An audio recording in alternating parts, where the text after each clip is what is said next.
Good evening, everyone. I want to invite you to the Future Frogmen Conversation Series. I'm really delighted to have Dr. Wallace J. Nichols join us tonight. Before we go over to Jay, Dr. Nichols likes to go by Jay, so I'll be calling him Jay. Future Frogmen is a like-minded community of people that are passionate about the ocean. And our mission is to develop ocean ambassadors and future leaders. Jay is, his resume would take me half an hour to read to you. He's so accomplished. He's a marine scientist, a ocean advocate, a prolific writer in scientific magazines, mainstream magazines, and he's written a best-selling book called Blue Mind, which I highly recommend. I reached out to Jay because I feel like right now we are all under extraordinary stress, different stress than we've ever experienced in our lives. And I thought that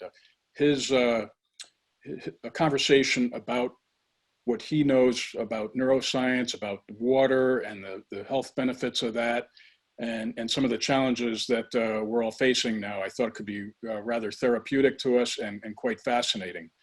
So with that, Jay, welcome. It's an honor to have you with us. It's an honor to join you. Thank you. Thank you. Yeah, and I'd like to maybe start at the beginning and talk a little bit about perhaps your personal story growing up and what brought you to this fascination with water. Yeah, well, that's it. I think my story is very similar to a lot of people who will be listening. As a kid, I just loved the water. I couldn't get enough of it. So there's some things on land that made me uncomfortable. I stuttered. I was a little bit shy, but in the water, I felt very good. And just was inspired by Jacques Cousteau. I think a lot of us probably had a similar experience, and decided I wanted to make a career that involved being by the water. And there weren't that many choices presented to me, and marine biologist was a good one. So I pursued that, became a marine biologist, and eventually became curious about that, the feeling that pretty much has dominated my life and pretty much dictated where I go and how I live.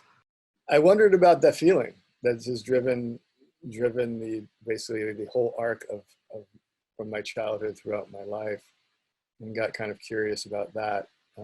As a marine biologist, I love turtles, so I spent a lot of time tracking turtles and studying them, and of course contributing to their conservation, their protection, and their recovery, which has been a pleasure and an honor to work with my fellow turtle biologists around the world.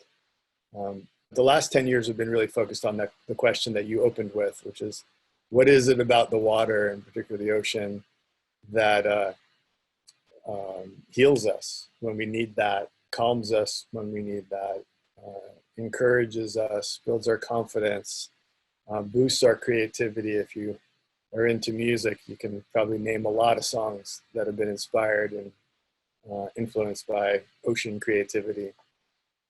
So we became curious about that subject, which I think is what we're going to spend most of our time talking about here. Right.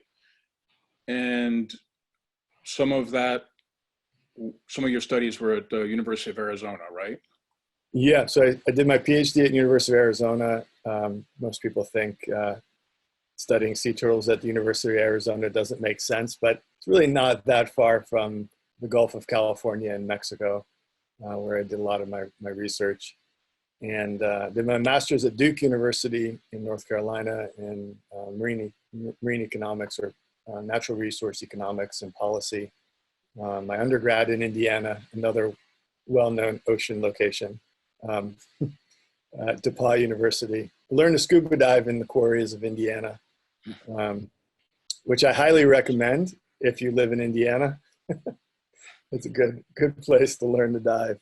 And the advantage of learning to scuba dive in quarries in Indiana is that every single dive for the rest of your life will probably be better. It's like, it just gets better. Unlike some of my colleagues who learned to dive in paradise and then have been trying to get back there, I started in a cold, murky quarry in Indiana. So it's really only just gotten better from there. Yeah, that's funny. I can relate to that in two ways. Yeah, some of my diving training was in the quarries in New York State, and you know, cars at the bottom and things like that. Not too exciting. But then, of course, I had the opportunity to work with Cousteau, and so therefore I've always been looking for that paradise, like you said. You know, in today's world, I'm spoiled.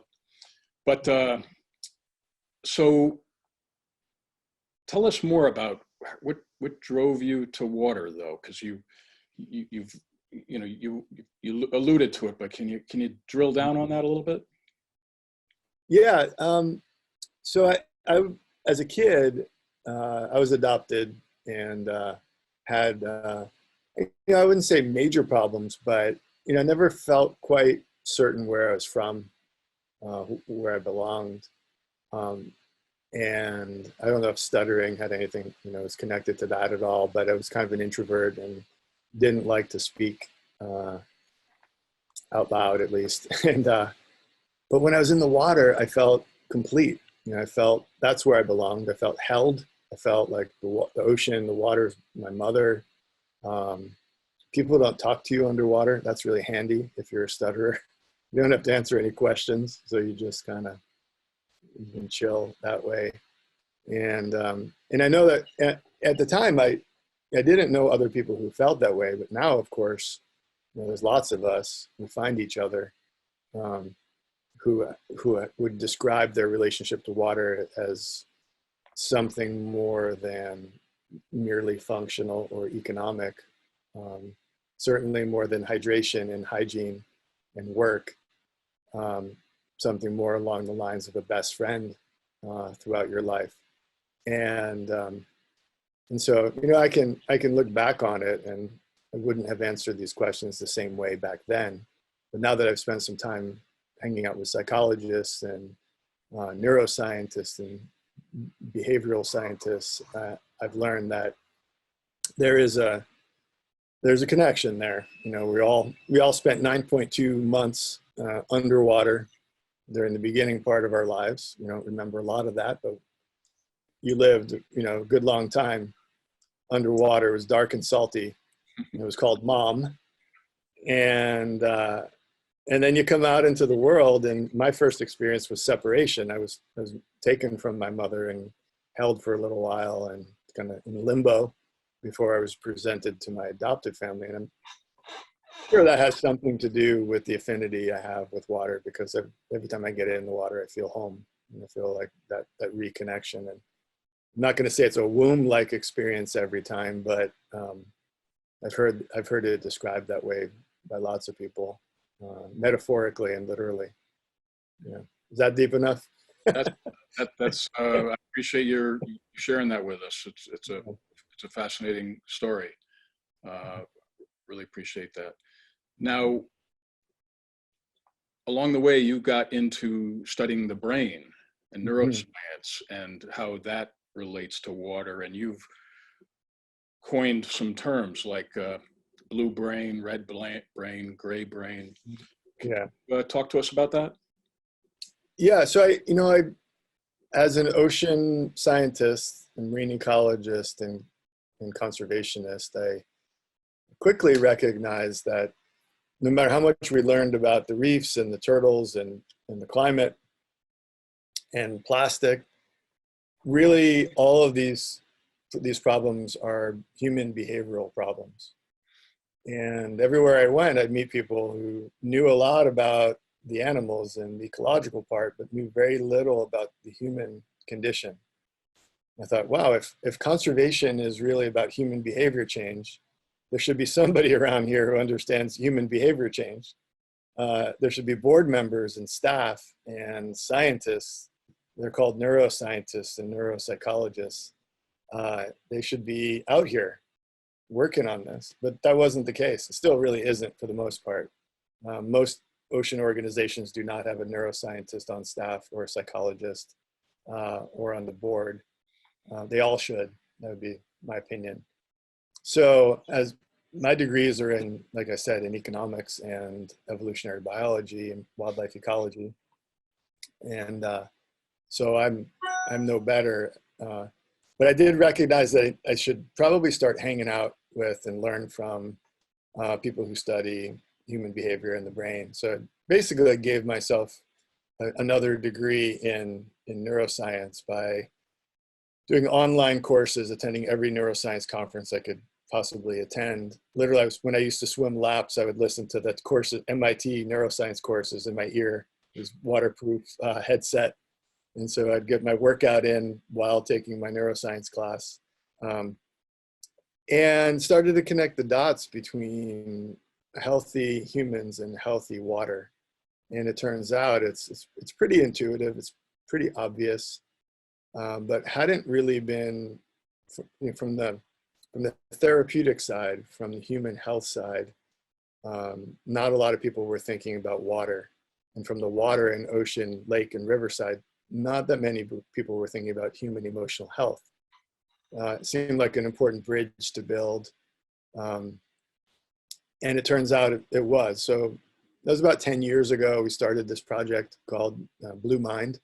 And the term Blue Mind just refers to that, to those cognitive, emotional, psychological, social, and spiritual health benefits that we experience when we're near, in, on, or underwater. And you could contrast Blue Mind. The best way to understand it is, as you mentioned, to start with Red Mind, which is our new normal, which is a little anxious, a little bit stressed, a little bit distracted, somewhat overwhelmed, overcommitted, overstimulated. That's our new normal. You wake up in the morning and you look at your phone, probably before you get out of bed. You look at your text messages and you start to feel a little anxious. Most people feel, at least mild stress most of the time about something. And so if you look at the research, the American Psychological Association says that red mind, stress, and anxiety is at a high level in the United States. If you stay in that place too long, you will burn out, 100% guaranteed. You'll physically and emotionally wear down, and that's gray mind. Burnout, breakdown, which can lead to mild or even severe depression. And this was all going on 3 months ago. The American Psychological Association, WHO, recognized anxiety and stress to be too high, and workplace burnout to be too prevalent and very costly, by the way. So if you want to put it in economic terms, too much red mind and gray mind costs us billions of dollars in sick days and lack of productivity. You might be at your desk, but if you're burnt out, you're not producing. And lack of creativity, lack of collaboration. So in red mind and gray mind mode, collaboration, creativity go out the window in the best of times. So now in this kind of different scenario that we're living through, like hard to even describe what it is, this global pandemic, well, red mind is through the roof. And I guarantee we're going to see a lot more gray mind, a lot more burnout, for all of the reasons that I described. So physiologically, we're just not capable of living in the fight or flight red mind mode. So let's get back to blue mind, because nobody really wants to hang out and talk about depression and anxiety all day. Blue mind to the rescue, really. So it works better than anything I've ever seen, possibly on par with music and a really good dog at your side. Water, being in water of all shapes and forms. If you love lakes, if you love rivers, if you love pools, if you love sitting in the hot tub, if you love your bath, if you love the ocean, if you love surfing or diving or swimming, or just floating on your back. Yes, to it all. It's the best medicine we have. And I don't know why we've left that out of both from the healthcare side and also from the ocean conservation side, but we have. It's not in the textbooks. It's not in the NGO talking points. But we need to bring it in. I think it's really exciting to imagine a world where all of our health practitioners understand blue mine and all of our ocean health practitioners also understand blue mine. I think it's gonna help us a lot coming out of this red mine moment that we're in right now. I know you've worked with, or you've influenced people like Martin Pollock, for example. Could you share a few kind of success stories where water has impacted people in such positive ways? Martin Pollock, Bobby Lane, both veterans. Martin's from Cornwall, England. Bobby's from Texas. Martin returned from Afghanistan with one of his arms and nothing else, neither leg. And in his words, he said he was planning on being a blob on the bar stool at the pub with his mates for the rest of his life. And he got introduced to surf therapy, or just surfing, and hooked up with a group called Operation Surf that serves first responders and veterans.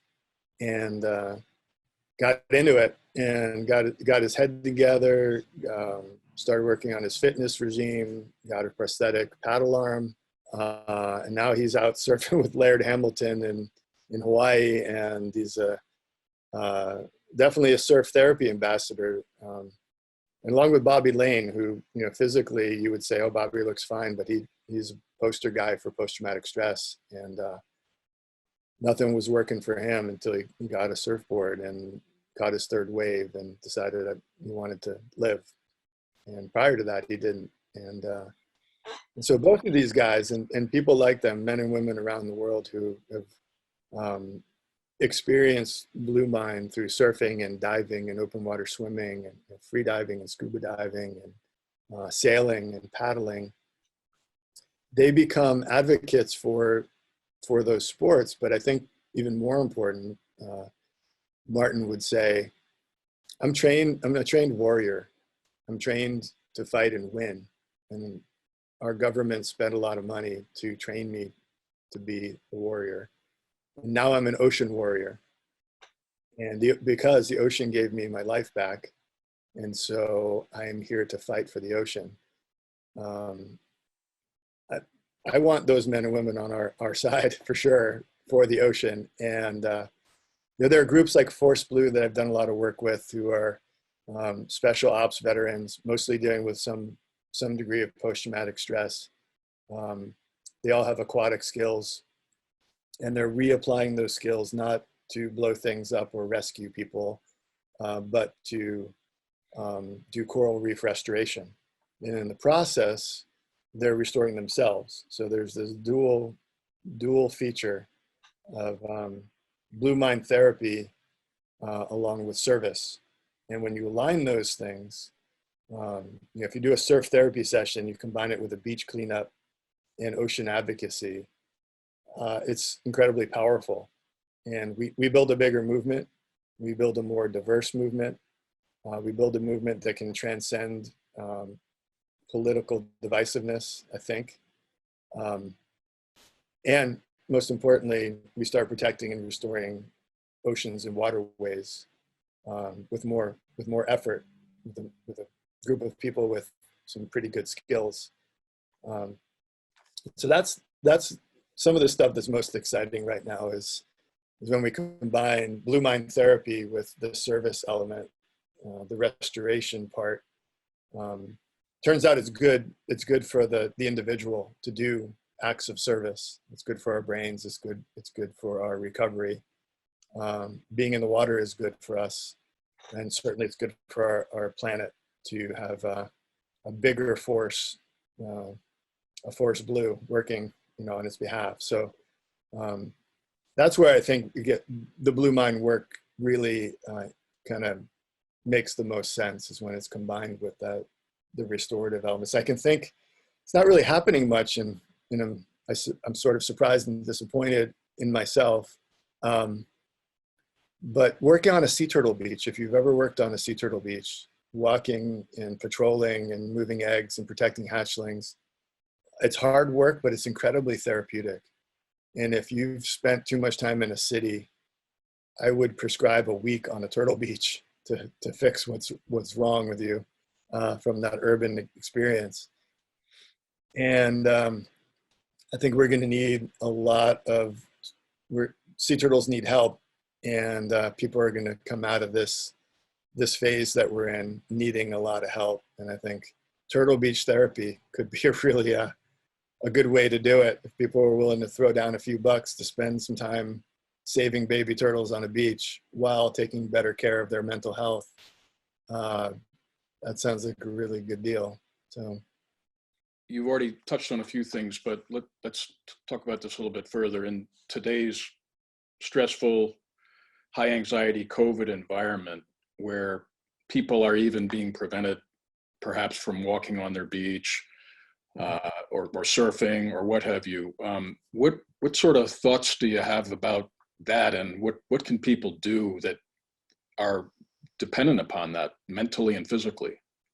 Yeah, so there's three categories when I think of our waters in terms of Blue Mind. There's three categories that I talk about. One is our wild water, so the lakes and the rivers and the parks and the beaches that we pretty much take for granted that you can go if you want to, and that's becoming more limited for reasons related to social distancing and quarantining. And so that makes us think a little more about the two other categories, and that's domestic water. And so any kind of water that's in a tank or a pool or a tub, sort of harnessed and not allowed to run wild. That's the domestic water. And then virtual water. So any depiction of water, any representation of water where there in fact is no water. So that could be art, photography, film, music, recordings of the water itself, could be poetry, could be your favorite, could be Moby Dick, the great Blue Mind novel of all time. So we've got really to work with the virtual water, and we've got to work with the domestic water. And so domestic water at home would be your shower, your bathtub. If you're fortunate to have a bigger kind of tub, a jacuzzi or a hot tub, or access to a swimming pool that's well maintained and has the appropriate social distancing going on, whether it's in your own backyard or your neighbor's backyard. Take advantage of those. And if you're an avid ocean person or water person and you're feeling that stress of not being able to get to it, take long baths and take mindful baths and mindful showers, and go find a swimming pool that you can go in and practice your breath hold and do all those exercises that you can do in a pool. Not just swim laps, do all kinds of other stuff. Move your body, move in different directions, spend some time underwater. It's a little bit hard to do those things in a bathtub, but you can get creative. And then of course the virtual water, really hang that photograph up that you have in the closet of your favorite dive spot, or your favorite body of water. Or maybe it's a painting. Maybe you've got a video that you took. And by the way, I think there's some amazing ocean films, and I'm a fan of all of them. But I think the most compelling right now, emotionally satisfying, are the films you made. Not the films I made, not the films that won Academy Awards, but the films that you made with the people you love. And they might be very poor production quality, as mine are. I wouldn't even want you to look at them, but they make me the happiest. And so go back to those, like rewatch, look at the photographs that you took of your family, of your loved ones, of your friends, with your camera, or that they took of you, and go back through those, on the water. It's as or more satisfying than the $1 million, blockbuster documentary films. Not to downplay how beautiful they are, in fact. So use those as well. And then make a playlist, your Blue Mind playlist, your own personal Blue Mind playlist. What are the 10 songs that bring you back to the water you love? Might be a little Jack Johnson, little Jimmy Buffett. Maybe you go the country route, and Kenny Chesney has a few songs about boats. Sitting on the dock of the bay. I don't know. Just make your playlist. So these are ways that we can stay in a blue mind mode, even when we're cut off from the water we love. That said, I think yesterday I had 4 conversations with 4 different mayors around the country about how to bring access back when it's been limited. And I think we'll get there. I think there's going to be a transition over the next week or two. But much in the same way, people are lining up and staying apart from each other to go into a grocery store. And they're doing a 1 in, 1 out kind of system, and maybe having a unidirectional path through the grocery store and certain rules. I think we can do that around our lakes, along our rivers, on the piers and on the beaches, and allow, if you stood in line and you said, really, I'm just such a water guy. This is my medicine.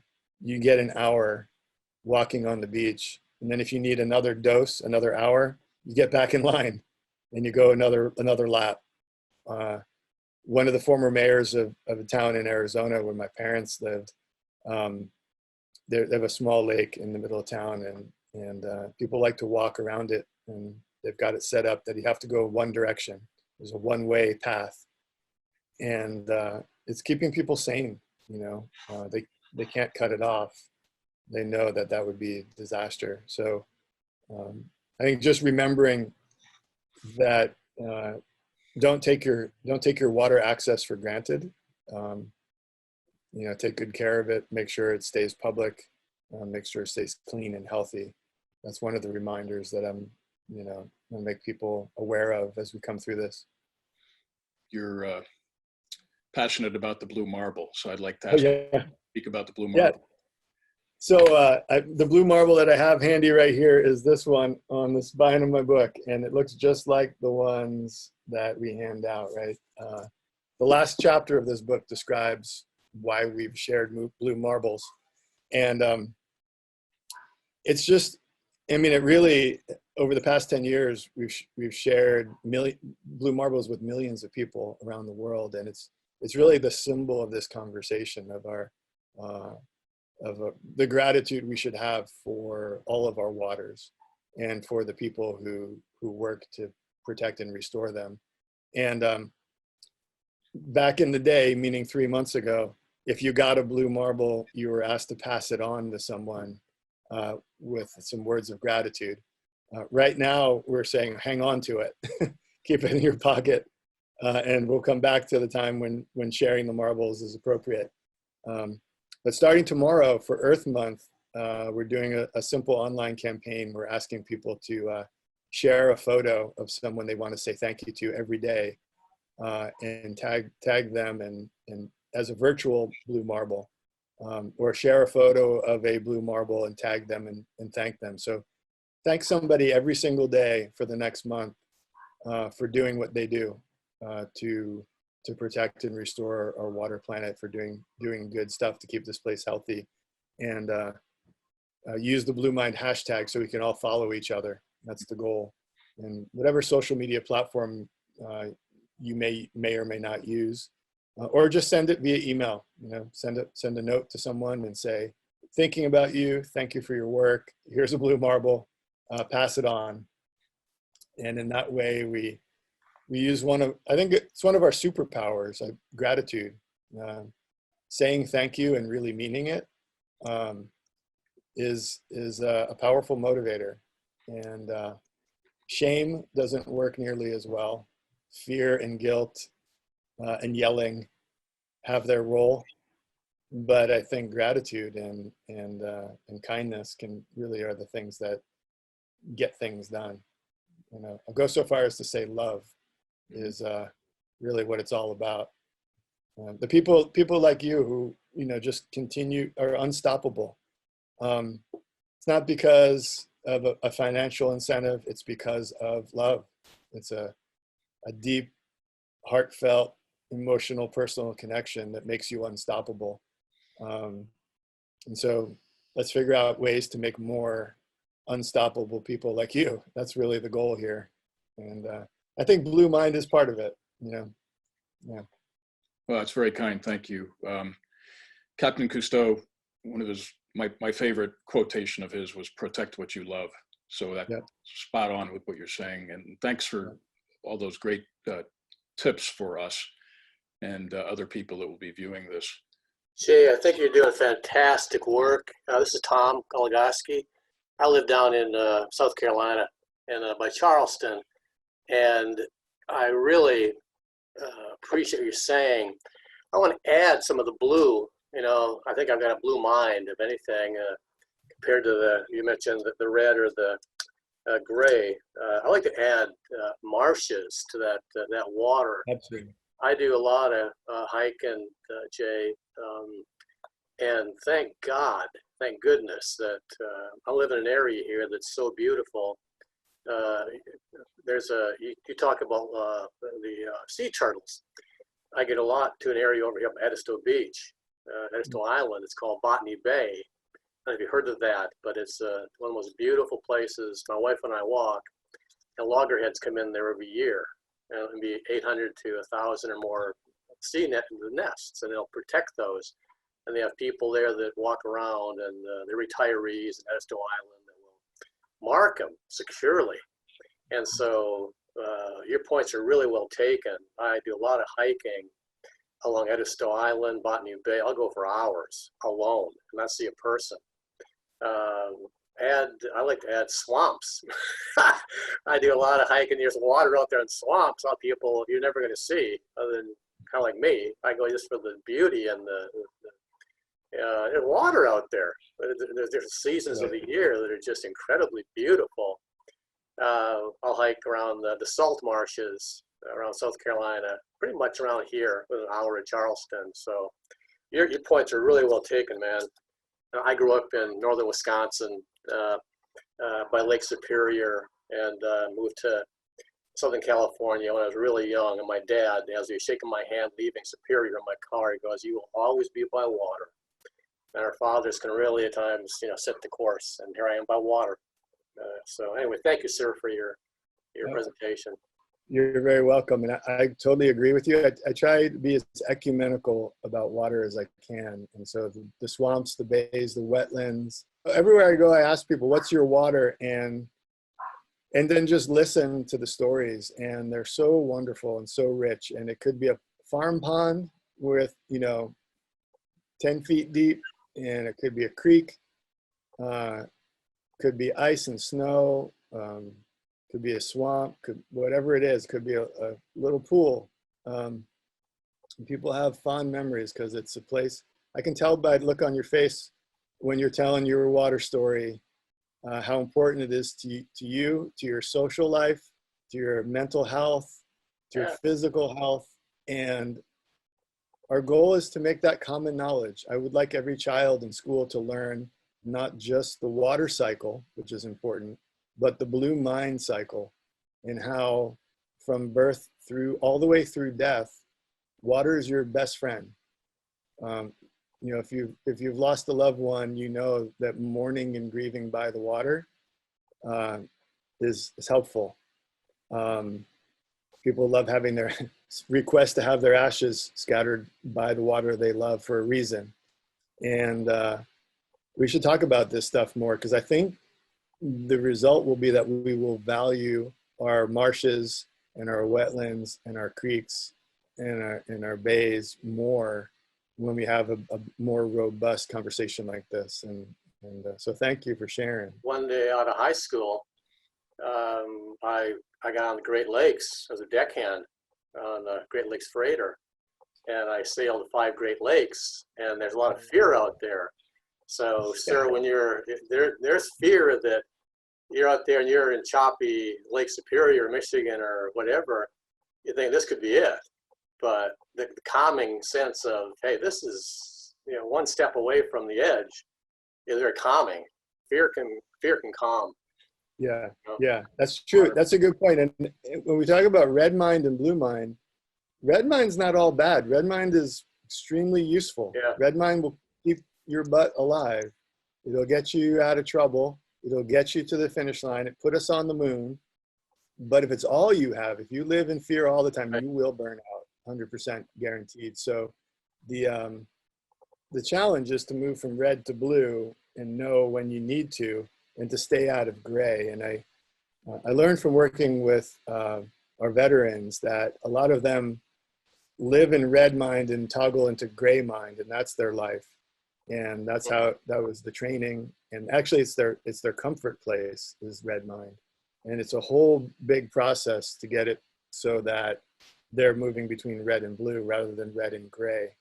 And I've learned that from them when we have these conversations. So one last point on red, blue, and gray mind. A lot of people don't like to talk about their mental health and their emotional health with anybody, with their spouse, with their siblings, with their friends. Certainly they don't want to talk about it at work. But when you make it into this kind of almost cartoon-like, color-coded, simple, overly simplified, by the way, if there are any psychologists or psychiatrists listening, I know it's oversimplified, but it's very useful and it gets the conversation going. And if people are uncomfortable talking about anxiety disorders and post-traumatic stress and depression, because those are clinical terms, they may be comfortable talking about blue, red, and gray. And talking about it is so important. And then it's the first step in managing it. And so if we can have a great conversation and be very comfortable talking about red mind, gray mind, and blue mind, and then work towards more blue mind, that's a good thing for all of us. And it avoids some of the stigma that's usually attached to these topics. Hi, so my name's Kirsty. I'm a researcher in Tasmania in Australia. And there's actually a few of us listening from the University of Tasmania. And we're working on a project called Future Seas, where we're looking at how we could potentially improve this understanding of feedbacks between ocean health and human health over the next decade, over the ocean's decade. And I guess I'm interested in your perspectives on how we can sort of increase traction of this sort of message of improving understanding of these close links and these feedbacks, and what sort of concrete actions we could take to achieve that. Yeah, so I think it's worth, well, thank you. That's I'm very glad you're doing that. I think it's the first step in making these ideas like blue mind common knowledge, which is our goal, is to make this common knowledge. I think some of the first steps that you can take is to make sure you're inviting the groups that can most benefit from these ideas. So our first responders, I've recently done some work with the first responder community in Australia, the boating community, people working in hospitals, people working in hospice, people working in grief, counseling, anyone who you perceive is carrying a load of red mind around that could be wearing them down and burning them out. Bring them, invite them, doctors, nurses, therapists, journalists as well. I recently have learned that there's a first responder group of journalists who are telling us the breaking news every day and reporting on it. And they see things you never, ever want to see every day. And then they have to decide whether or not to share it. They have to see it themselves and then filter it. And then they go home from work and act like life's good and everything's normal. And then they come back at 4 a.m. and do it all over again. And so there's that group. They need to avoid burning her out, or else they won't be able to serve us in that way. So I would say that's the first, maybe a first step, is to say, hey, we're going to be talking about the emotional, social, and physical health benefits of healthy waterways and oceans. And we think you may be interested and have insights. And I think the answer will be yes, and then yes. So that's a first pass. I think the research is incredibly clear and abundant. Personally, I'm not waiting around for more research, although I love reading it. Researchers will keep researching, thankfully, that's what they do. But I'm not waiting for more research to tell me that Blue Mind is real and needs to be applied in a widespread manner and needs to become common knowledge. So first and foremost, thank you for including it. Most ocean conferences still in 2020 don't, even at the UN level. I often beg for it to be included in the big ocean conferences, and it somehow, for some reason, is continually left out. So thank you for kind of coming out the gate with the intention to include it. I think that's called innovative leadership, and I really appreciate it when I see it. So thank you. Yeah, that's great. Thank you very much. I've got a question too, if I may. Yes. Yeah, it's Ingrid Van Putten, also in Tasmania, like Kirsty, in a different location, albeit.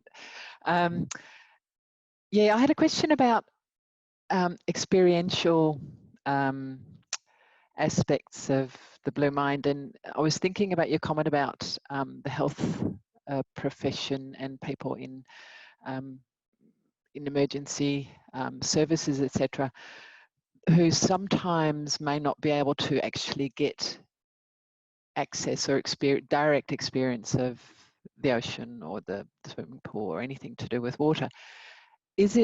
How do you deal with that if you can't have those experiences directly?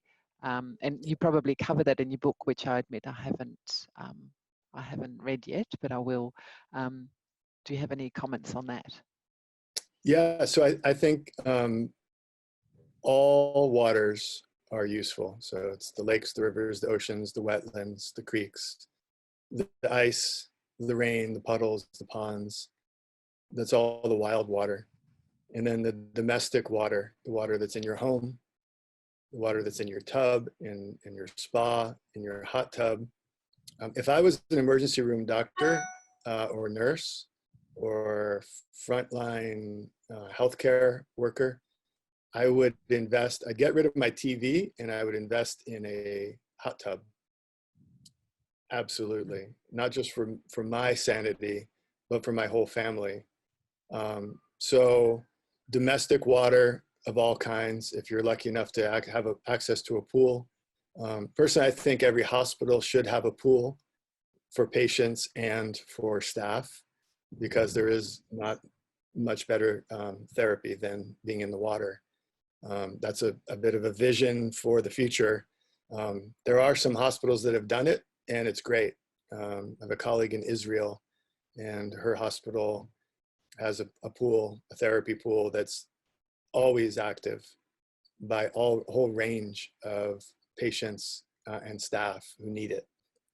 And then the third category, so we've got wild, we've got domestic, and then we've got virtual, and depictions of water when there is no water. So art, photography, film, music, making the art, making the photography, singing the songs, and prose and poetry, reading about your favorite water. I have my own go-to. There's a great book called The River Swimmer by Jim Harrison, and if you don't write this down, I'm gonna come pinch you, all of you. The River Swimmer. It's a novella by the great Jim Harrison. If I'm ever feeling too much red mind, I just grab that off the shelf and read it, and it's glorious, and it takes me through my imagination to that place. So we all have our go-to, like Pablo Neruda, Mary Oliver, the poets. Mentioned earlier, making a playlist of your water music. And so if you pick one thing from each of those categories that works for you, at the end of the day, this is really about mindfulness, and it's about slowing down. And a lot of, if you spend time in water, you know that your breath work is so important. If you are a frogman or woman, you know that it's all about the breathing. It's all about the mind and the breathing. It's all about staying calm. If you're in red mind and you're breathing fast, it's not going to be fun.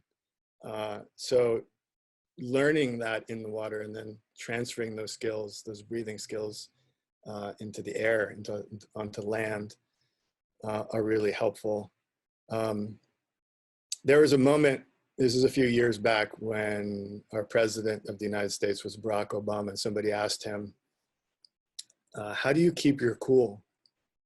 What's going on? Like, you're under a lot of pressure as president, as all presidents are. How do you keep your cool? And he said, I lived in Hawaii. And when I'm under a lot of pressure, I imagine myself body surfing. That day I was body surfing with a sea turtle. And I saw that sea turtle under the ocean, and I looked at it and it looked at me. And no matter who he is having, jousting with, what kind of bad day, he goes there for a minute and it calms him, cools him down. And so we could all use that, right? So our imaginations are part of that virtual water. We all, under this little skull thing, under this hat, under the hair, under the skin and the bone, there's a brain. And that brain is like an imagination factory. And you got to use it. So it's a mindfulness process as well. But for our first responders, it needs to be taught, it needs to be encouraged, it needs to be reiterated, it needs to be prioritized, or they will burn out, and that is pointless. And so if you think you're doing the right thing by overworking until you burn out, you're sorely mistaken. And that culture needs to change. And I know I have many relatives who are in healthcare, and I was an EMT. That's the culture. Work, work, work until you collapse. That's no good. And it comes from a well-meaning place, but it's not a good strategy. So we need to change that culture, and self-care is the key, even if it's 15 minutes of blue mind time. So Thank you very much. at 5 o'clock Pacific Coast time, I do a Blue Mind online book club, and we do it every night. I read a little bit. We're on chapter 7 right now. I read a little bit of this. This is the 7th year, which means we've been doing it nightly for 452 days without missing a day. This is kind of ridiculous, but so if you want to keep the conversation going, if you don't have my book and you want me to read it to you before you fall asleep, join us. It's my Facebook page, Dr. Wallace J. Nichols, and I'll be over there shortly after we finish up here. But yeah, another question would be great. I see Kat and Hallie, two of our graduate students at Future Frogmen. Do either of you have a question? Yeah, I have something I'd like to ask. First of all, wonderful job. Really enjoyed it. So we hear a lot about there's some organizations who are trying to raise awareness for various marine issues. And you're talking a little bit about the red mind being a little bit of anxiety and not necessarily always bad, and the blue mind being calm and generating that appreciation for water. Do you think it's important to use both of those to help gain awareness within the public, and also to bring people together toward a cause? And how do you figure out when to engage which one? Because I understand not everyone's going to respond to either one, right? So what are your thoughts on either nonprofits or companies as they try to use this to the best advantage? Yeah, really good question. I think it's kind of a know your audience. So if you're speaking about staff, if your staff is in red mind mode all the time, which many people who work on environmental issues, their staff are in red mind mode all the time, not just because of the urgency of the problem, but because of scarcity of funds and competition with other organizations, and there's lots of factors. You need to help your staff not stay in red mind mode all the time, or they will burn out, or we will burn out. I guarantee it, as I've said. And that's no good. You don't want anybody burning out who has committed a decade or more to this work. We need them to be well. If your goal is to be creative and collaborative, Red Mind doesn't work. And usually our goal is to be creative and collaborative. So those are two reasons to use Blue Mind with your staff. If you're communicating to the public, there's an appropriate time for accurate urgency, but if your urgency is exaggerated and you're just pushing on the Red Mind pedal because it's a good fundraising tool and it's a good way to get people to sign petitions, I would discourage that. It's a short-term strategy. This kind of gets into I do workshops for nonprofits on this topic. The differences between a campaign, a project, an organization, a business, and a movement are worth understanding. And if you're in campaign mode, that's generally a Red Mind mode. Unfortunately, campaigns are short, and then you usually get a little bit of a break or vacation, whether they're political or environmental, social justice. There's a beginning, a middle, and end, and there's a winner and a loser, and there's an outcome. That is not the way the world actually works. You get trapped in campaign mode, and sometimes campaigns are successful, but they destroy a movement. It's very common among the groups that I've done workshops for. They all nod. So I personally take a movement approach to my work. I don't have an organization. I don't have a business per se. I don't have a brand. I want to see a bigger blue movement, which means a diverse network of healthy organizations and individuals and businesses. So that's my personal career approach. So I'm getting off topic a little bit there, but I think that's part of the answer. And so I've given talks about Blue Mind and had people very, very, very disappointed that there wasn't more blood and dead stuff, because that's what they came for. They came for the bad news, and that's kind of creepy, actually. But that's a piece of our movement, is the kind of the red meat kind of part of it. It's like, give me somebody to fight, give me an enemy, give me more Red Mind. And that's satisfying in a way. It's a dopamine rush, to put a chemical name to it. But every project I've ever been involved in that's been successful, like saving the black sea turtle from extinction, which actually happened, from the verge of extinction to downlisted this year, was based in love and cooperation. And yeah, we talk about the reality, the bad news, but we don't linger in the bad news, and we don't run the bad news up the flagpole. We build coalitions and we work with turtle hunters to save sea turtles. And now they're running the whole thing. And it took 25 years, very different approach, very Blue Mind approach, and very successful. So if your budget depends on fighting, then you're probably just going to stick around and fight and kind of create that. But if your goal is long-term success, I think you want to switch into Blue Mind mode. And that's my opinion, and also my experience in the trenches, so to speak. But if you have follow-up, if anybody wants to follow up on any of these really great questions, please do drop me an email, and we can hop on a one-on-one or smaller group Zoom session and talk about it. I've done workshops, even during coronavirus, I've done workshops for surf therapy groups about Red Mind, Gray Mind, and Blue Mind, so they can understand for their staff and then for their clients what that's all about. And I've done workshops for nonprofits who are trying to figure this out too, how not to burn out.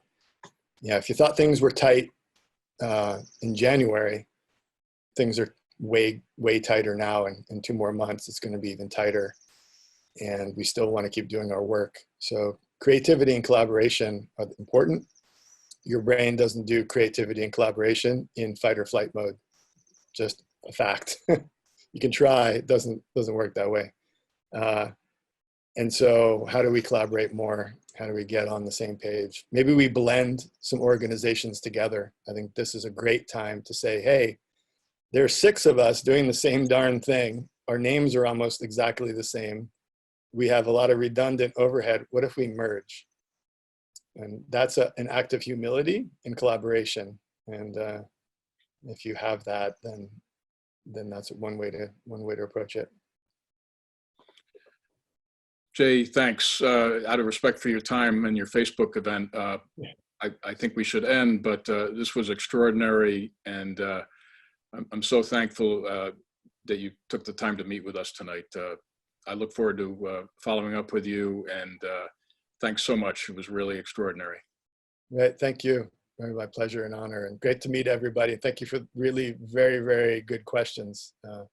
Real world, insightful, useful questions. And I think people who listened will appreciate your questions. So thank you. Thank you for inviting me. Thanks for watching. For more information, visit our website at www.futurefrogmen.org.